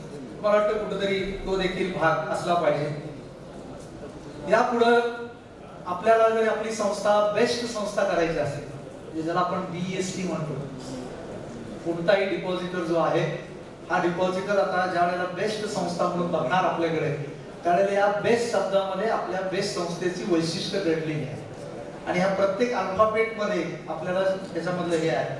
त्याच्यामध्ये पहिल्या सगळ्यात महत्वाचा जो B आहे तो B फॉर बिझनेस ग्रोथ, म्हणजे माझा प्रत्येक वर्षी काही ना काहीतरी बिझनेस ग्रोथ झालेला दिसला पाहिजे. सॅच्युरेशन जर ज्या वेळेला वीक त्यावेळेला माझे डिपॉझिटच वाढत नाहीत, माझी कर्जच वाढत नाहीत, असं जर काय होत असेल, मी म्हणत नाही की ते ॲबनॉर्मली वाढावेत, नॉर्मल जो काही रेट आहे इंडस्ट्री रेट असेल त्याच्याप्रमाणे जरी वाढली तरी हरकत नाही, परंतु कुठेतरी त्याच्यामध्ये हालचाल दिसली पाहिजे. नाहीतर आपण पेशंटकडे एखाद्या बघायला जातो त्यावेळेला आपण पहिल्यांदा बघतो हालचाल होतीये ना, त्यावेळेला कसं आपलं आहे की आपलं बॅलन्स शीट मध्ये हालचाल दिसते ना म्हणजे संस्था जिवंत आहे. जर बॅलन्स शीटच हललेलं नसेल तर संस्थेचं काहीतरी अडचण आहे हे दिसणार. दुसरी गोष्ट ई फॉर जो आहे तो एज्युकेटेड डायरेक्टर, स्टाफ, मेंबर्स आणि असले पाहिजे. मला वाटतं कुठेतरी आता आपल्याला संचालकांना देखील या सगळ्या गोष्टींमध्ये सिरियसली बघायची गरज आहे. बॅलन्स शीट कडे किंवा ताळेबंदाकडे, माझ्या आर्थिक विवरणपत्रांकडे मी पाहण्याची गरज आहे. मी आपल्याला दोष देत नाही, मी बँकेत जवळजवळ 40 वर्ष काम केलंय. कर्जदार जेव्हा माझ्याकडे यायचे, मी एक कर्जदाराचा इन्सिडेंट तुम्हाला सांगतो. एक कर्जदार आले होते माझ्याकडे, मी त्यांना 1 कोटीचं कर्ज पाहिजे होतं आणि त्यांना मी विचारलं की तुमचं बॅलन्स शीट तुम्ही पाहिलंय का, तुमच्या ह्याच्यामध्ये आमचा डेट इक्विटी रेशो बसत नाहीये, तुमचं भांडवल कमी पडत आहे. सगळ्या गोष्टी त्यांच्यावर चर्चा केली. त्यावेळी त्यांनी मला एकच उत्तर दिलं, साहेब ते आमचे सीए बघतात, मी कधी पाहतच नाही. मी म्हणलं की तुम्हाला कितीही तुमच्या बिझनेसचं नॉलेज असलं तरी तुमचे व्यवसायातले हिशोब जर तुम्हाला समजत नसतील तर तुम्हाला कर्ज द्यायचं की नाही हा माझ्या दृष्टीने खूप मोठा जोखमीचा भाग आहे की ज्याला आपल्या स्वतःच्या व्यवसायाचा हिशोबच कळत नाही. मी आज कुठं आहे हेच मला कळत नाही, मी दुसऱ्यावर अवलंबून आहे, मी कुठं हे मला दुसरा सांगणार आहे. हे जर असेल तर मला वाटतं ठीक आहे, आपल्याला पूर्ण नॉलेज असलं पाहिजे असं नाही आहे, पण एक तुम्ही व्यापारी प्रवृत्ती आपण आपल्यामधली आहे. आपण एक व्यापारी प्रवृत्तीने आपले ताळेबंद, नफा तोटा हे माझे हिशोब आहे आणि मी आज नेमकं कुठे हे मला ताळेबंदच दाखवणार आहे. मी जर दर महिन्याला माझा बॅलन्स शीट बोर्डामध्ये घेतला, दर महिन्याला मी प्रॉफिट अँड लॉस अकाउंट घेतला, तर मला दोन गोष्टी बघता येतील की मी एक टार्गेट काय ठरवलंय, माझी उद्दिष्ट ठरवली ती पूर्ण होत आहेत का, आणि मी आज कुठे आहे, मी कुठं कमी पडतोय, हे मला बॅलन्स शीट मुळे समजणार आहे. आणि मला काही प्रगती करायची का, माझ्या काही चुका होत आहेत का, किंवा मला त्याच्यामध्ये काही रिव्ह्यू मला घेऊन काही गोष्टी करणं आवश्यक आहे का, काही त्याच्यामध्ये मला काही दुरुस्त्या करणं आवश्यक आहे का, किंवा माझी धोरणं काही चुकत आहेत का, याच्यामध्ये ज्या काही करेक्टिव्ह ऍक्शन ज्याला आपण म्हणतो त्या वेळच्या वेळी होतील. नाही तर मग 31 मार्चचं बॅलन्स शीट होतं, मग ऑडिटर येतो, ऑडिटर आमच्यातल्या चुका काढतो, हे असं चुकलंय तसं चुकलंय, हे न होता मीच कुठंतरी माझ्या बॅलन्स शीट बद्दल अभ्यास करायला सुरुवात केली पाहिजे. मीच कुठंतरी त्याचं मनन चिंतन आणि अनालिसिस ज्याला आपण म्हणतो हे करण्याची गरज आहे. दुसरा ई जो आहे तो एथिक्स आहे. मला वाटतं की आता एथिकलला खूप महत्व आहे. लोक आज विचार करतायत की ही संस्था कितीही चांगली असली, किती यांची आकडेवारी चांगली असली तरी एथिकली जर चांगले नसतील तर आपल्याला नीतिमत्तेला आता खूप महत्व हळूहळू होत येत चाललेलं आहे. त्यामुळे त्या दृष्टीने असलं पाहिजे. आता एस जो आहे, तिसरा अल्फाबेट जे आहे, त्या अल्फाबेट एस फॉर साऊंडनेस. स्ट्रॉंग तर असलंच पाहिजे आकडेवारी. मी नेहमी उपमा देतो, बॅलन्स शीट म्हणजे एखादी उपवर मुलगी जेव्हा दाखवायला येतो तेव्हा तिला थोडासा मेकअप बिकअप करून थोडस ती चांगली दिसेल, उठून दिसेल अशा पद्धतीने घेऊन जातो आपण. पण मुळात सौंदर्य असावं लागतं, हा मूळ महत्व आहे. त्यामुळे बॅलन्स शीट आम्ही सजवणार आहोत, आम्ही डेकोरेट करणार आहोत, आम्ही प्रेझेंटेशन त्याचं प्रॉपर करणार आहोत, पण मूळ त्याच्यामध्ये आहे का नाही, तो जो साऊंडनेस जो आहे, हा साऊंडनेसच आमच्याकडे नसेल आणि आम्ही नुसतं बाहेरनं जर त्याला पेंटिंग करायचा प्रयत्न केला, त्याला बाहेरनं आम्ही त्याला काही मेकअप करायचा प्रयत्न केला तर ते पटपटीत दिसेल, खराब दिसेल. तर मला वाटतं की कुठेतरी साऊंडनेस हा आपल्या संस्थेमध्ये असला पाहिजे, तरच माझं बॅलन्स शीट मध्ये तो साऊंडनेस दिसला पाहिजे. तिसरा सगळ्यात दुसरा एस जो आहे तो सिस्टीम अँड प्रोसिजर, की माझ्या कार्यपद्धती आणि माझ्या प्रोसिजर याच मला शेवटी बॅलन्स शीटच्या टोकाला घेऊन जातात. मी नेमक्या कोणत्या सिस्टीम वापरतो, कोणती प्रोसिजर, मी सिस्टीम मध्ये जर सारखं व्हायलेशन करत राहिलो तर त्याचे परिणाम माझ्या बॅलन्स शीटवर पण होतील. माझं बॅलन्स शीट देखील जशी माझी सिस्टीम आली तसं बॅलन्स शीट पण हल्ला आहे. त्या दृष्टीने इथं विचार आपण केला पाहिजे. आणि एक नेहमी मी सांगत असतो, माझी बरेच वेळा काकांबरोबरही चर्चा होत असते की आपल्याकडे कुठंतरी हा बॅलन्स शीटच्या अँगल मधनं एक नवीन त्याच्यामध्ये विचार येण्यासाठी किंवा नवनवीन बदल स्वीकारण्याच्या दृष्टीने सक्सेशन प्लॅनची देखील आपल्याला संस्थांना गरज आहे. कुठेतरी आम्ही पूर्वांपार आपण मगाशी जे पाहिलं की आमचे स्वामींचे आम्ही शिष्य जरी असलो तरी आम्हाला मानसिकता बदलण्याची गरज आहे. की जर मानसिकता आमची पूर्वीपासून असेल तर ती चालणार नाही. त्यामुळे कुठेतरी आमच्या संचालक मंडळामध्ये हे बॅलन्स शीट समजणारी मंडळी, त्या बॅलन्स शीट बद्दलचा अवेअरनेस असणारी मंडळी ही कुठेतरी एक सक्सेशन प्लॅन मध्ये आमच्याकडे आणण्याची गरज आहे. टी जो आहे तो T for transparency. Balance sheet हे अधिकाधिक पारदर्शक असावं असं म्हणतात, कारण एक ठरलेलं आहे की जेवढे तुम्ही पारदर्शक असाल तेवढे तुमच्यावरची विश्वासार्हता वाढते. मी तुम्हाला उदाहरण सांगायला हरकत नाही, मी बँकेचं नाव नाही घेणार. कोकणामध्ये मी गेलो होतो एका बँकेमध्ये आणि त्या बँकेमध्ये ट्रेनिंग झाल्यानंतर सहजच त्यांनी मला ब्रांच वगैरे प्रिमायसेस दाखवायला जेवायच्या आधी 10 मिनिटं होती आणि तिथं मी सहज पाहिलं तर बोर्ड होता आणि बोर्ड असा होता की आमच्या बँकेचं इतिवृत्त किंवा प्रोसिडिंग हा आमचा कुठलाही बचत ठेवीचा किंवा कोणताही तो, कारण बँकांमध्ये ठेवीदार हा सभासद असलाच पाहिजे असं बंधन नाहीये. बँकांना नॉन मेंबरच्या ठेवी गोळा करता येतात. त्यामुळे आमचा कोणताही ठेवीदार आमचं इतिवृत्त पाहू शकतो. फक्त अट अशी की कार्यालयीन वेळेमध्ये तिने आगाऊ सूचना द्यावी. त्या बँकेचे जे चेअरमन होते जेवताना मी म्हणलं की केवढं मोठं डेअरिंग तुम्ही करताय, आमच्याकडे म्हणलं सभासदांनी माहिती मागितली तर आम्ही कशी दाखवायची नाही याचं आमचं प्लॅनिंग असतं. हे तर म्हणलं तुम्ही एकदमच एक्सपोज केलंय सगळं. त्याच्यावर ते मला म्हणले की साहेब आमच्या कोकणामध्ये एक म्हण आहे. ते म्हणले म्हण अशी आहे की तुम्ही जेवढं ठेवाल झाकून तेवढं लोक पाहतात वाहून. ते म्हणले आम्ही हे सगळंच लिहिले की आमच्याकडे काही या बघा कोणीच येत नाही म्हणे, त्यांना वाटतं आम्हाला जे करायचं ते करतो म्हणले. शेवटी सरकारात काही गोष्टी इकडे तिकडे कराव्या लागतात. म्हणले आजपर्यंत एकही माणूस आम्हाला बघायला आलेला नाही. तो म्हटलं एवढं ठळकपणे लिहितात म्हणजे यांच्याकडे काही घडवण्यासारखं नाही. मला वाटतं ही ट्रान्सपरन्सी बॅलन्स शीट मध्ये आवश्यक आहे. जेवढे तुम्ही बॅलन्स शीटच्या बाबतीत ट्रान्सपरंट राहा, जेवढे पारदर्शक राहा, तेवढा तुमच्यावरती विश्वास हा अधिक आहे. आज आपल्याला टेक्नॉलॉजी माणसं बसलीत समोर, टेक्नॉलॉजीचा सपोर्ट शिवाय आज आपण काहीही करू शकत नाही. त्यामुळे ही टेक्नॉलॉजी देखील योग्य पद्धतीने आहे का नाही, कित्येक संस्था सिस्टीम ऑडिट करत नाही, कित्येक संस्था झालेल्या सिस्टीम ऑडिटच्या बाबतची कंप्लायन्सेस करत नाही. सिस्टीमच्या बाबतीत काय काही आपण गोष्टी ज्या आहेत त्याच्यामध्ये व्हायलेशन्स किती करतो, डेव्हिएशन्स किती करतो. मला वाटतं हे बॅलन्स शीटला पूर्वी मॅन्युअली होतं, आता सगळं सिस्टीम बेस आहे. त्यामुळे सिस्टीम बेस असताना टेक्नॉलॉजी देखील माझी तेवढीच सक्षम पाहिजे, तेवढी आपण विश्वासार्ह ज्याला म्हणतो ती विश्वासार्ह पाहिजे. त्यामुळे ह्या सगळ्या गोष्टी आपण केल्या पाहिजे. एक जाता जाता फक्त सांगतो की आपल्या कॉम्पिटिशन मध्ये आता बदल झालेला आहे. स्थानिक पातळीवरती सध्या तुम्ही रोज बघत असाल की पतसंस्थांना एक सर्वात मोठा स्पर्धक येऊ घातलेला आहे. तो म्हणजे जो आपण कधी स्वप्नातही ज्याचा विचार केला नव्हता त्या विकास स्पर्धक आहे. विकास सोसायटीला ठेवी घ्यायला परवानगी आहे, कर्ज द्यायला परवानगी आहे आणि त्याचबरोबर अन्य 153 प्रकारचे व्यवसाय करायला त्यांना परवानगी आहे.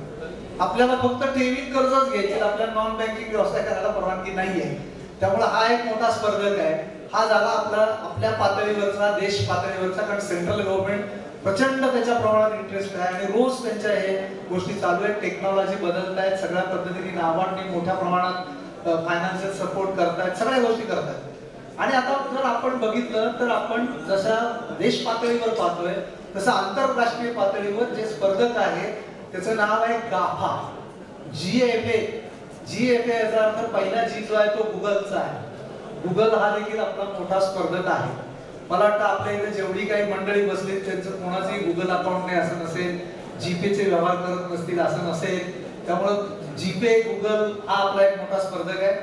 दुसरा आहे जो आहे तो ऍपल आहे, त्याची आपल्याकडे फार नसलं तरी परदेशामध्ये आहे. तिसरा एप जो आहे तो फेसबुक आहे. फेसबुक देखील आता पेमेंट सिस्टीम मध्ये येत आहे. त्यांचे ज्या काही टेस्ट आहेत त्या सगळ्या झाल्या, त्याच्याबद्दलच्या सिक्युरिटी सगळं त्याचं होत आलेलं, लवकर ते येतील पण. आणि सगळ्यात शेवटचा आहे जो आहे तो Amazon आहे. त्याच्याशी तर आपण सगळेच जण निगडीत आहोत. आपल्यापेक्षा नवीन पिढी जास्त आहे. नवीन पिढी आजकाल खरेदी घरात बसूनच सगळे Amazon वर करत असते. आणि Amazon बँक पण आहे, म्हणजे बँकिंग मध्ये पण Amazon आहे. त्यामुळे मला वाटतं की हा एक मोठ्या आंतरराष्ट्रीय स्पर्धक आहे, हा देश पातळीवरचा स्पर्धक आहे. हे सगळं करून याच्या संदर्भात आपल्याला एक तारतम्य ठेवून आपल्याला व्यवसाय वाढवणं, आपलं बॅलन्स शीट कसं स्ट्रॉंग होईल हे करायचंय. मला एक फक्त जाता जाता सांगायचं आहे की बऱ्याच वेळेला मला आपल्या पतसंस्था किंवा सहकार चळवळीमध्ये गदिमांचं एक काव्य आहे, त्याची कायम आठवण होते. गदिमांचे एक काव्य आहे, त्याचे एका तळ्यात होती बदके पिले सुरेख. त्यात एक बदक कुरूप असतं आणि हे कुरूप बदकामध्ये एक न्यूनगंड असतो.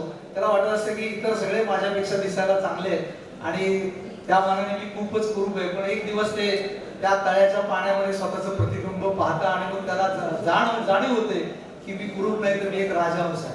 मला वाटतं आपल्या सहकार्यातल्या मंडळींचं देखील थोड्या प्रमाणात त्या बदकासारखी आपली अवस्था आहे. आपण कधीतरी आपण एक स्वतःचं प्रतिबिंब पाहिलं पाहिजे. आपले स्ट्रेंथ आहेत, चांगले स्ट्रेंथ आहेत आपल्याकडे, पण आपण उगाचच माझ्याकडे हे नाही, माझ्याकडे ते नाही, हे नॅशनलाइज बँकेकडे, हे अमुक याच्याकडे आहे. मला वाटतं या दृष्टीने कधीतरी आपण विचार केला पाहिजे. आपलं प्रतिबिंब आपण बघूयात आणि आपण किती स्ट्रॉंग आहोत. या सगळ्या स्पर्धा येणार आहेत, स्पर्धा जाणार आहेत आणि हे करत असताना आम्ही देखील एक राजहंस आहोत. आम्ही देखील या स्पर्धेमधले एक चांगले घटक आहोत आणि आज समाजाला सेवा देणारी, आम्ही चांगल्या प्रकारे काम करणारी मंडळी आहोत. हे कुठेतरी आपण अजूनही सिद्ध करू शकतो. मला वाटतं की भोजनाची वेळ झालेली असल्यामुळे जास्त तुमच्याकडे माझ्यामध्ये मी जास्त थांबत नाही आणि मला एक फेडरेशनने इथं बोलवलं तुमच्याबरोबर एक तासभर आणि जेवणापूर्वी तुम्ही मला सहन केलं त्याच्याबद्दल मी तुमचा प्रथमतः आभारी आहे आणि फेडरेशनचाही आभारी आहे. जय हिंद, जय सरकार.